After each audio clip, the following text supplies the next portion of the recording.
I've known many great men in my life, but only one Colossus. As a kid, I knew there was someone called Alexander.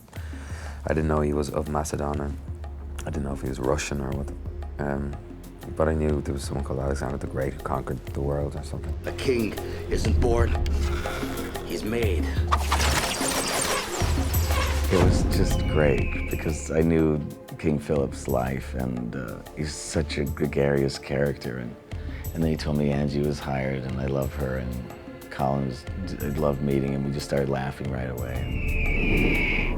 What would you do if you ever reached the end of the world?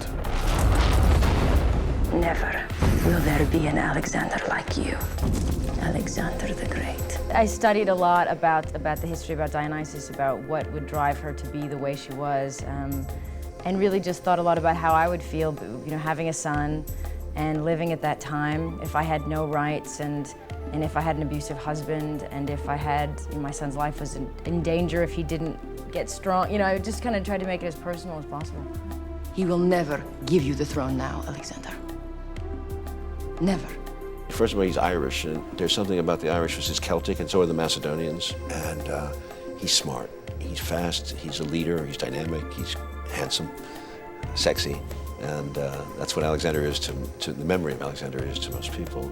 But I say to you, what every warrior has known since the beginning of time, conquer your fear! And I promise you, you will conquer death! I became very, very close to my snakes during the process of this film. I had a snake, I had a little snake in my life, but I'd never been around these kind of snakes. And so they opened up this van one day in England, and they kind of brought out these few different, and they wrapped one around me, and I just spent the entire day just breathing and being calm with it. This isn't how I wanted to become king. No one blames you. They blame me already behind my back, in secret. Slander is not power. Shame is... Who killed my father?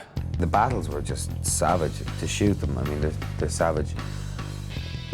Story-wise in the film, they're so graphic and they're so tense and they're so just ultimately, you know, purely violent.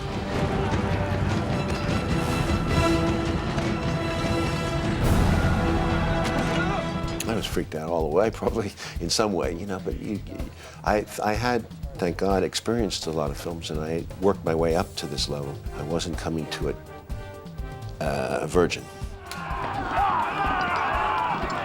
No one got injured, you know, badly, thank God, but there was a lot of cuts and bruises and abrasions, and they were long days. They were like, you know, 10, 12-hour days of seriously just beating the shit out of each other for 3 solid weeks every day with blood all over you.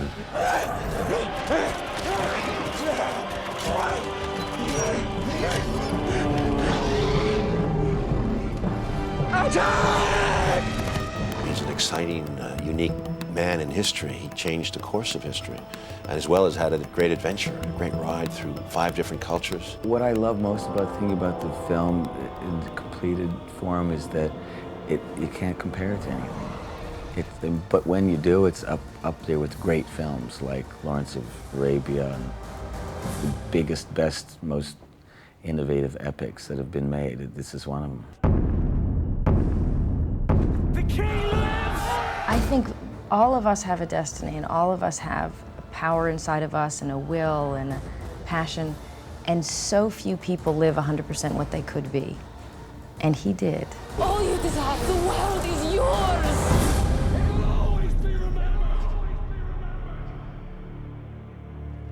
In the end, all that matters is what you've done.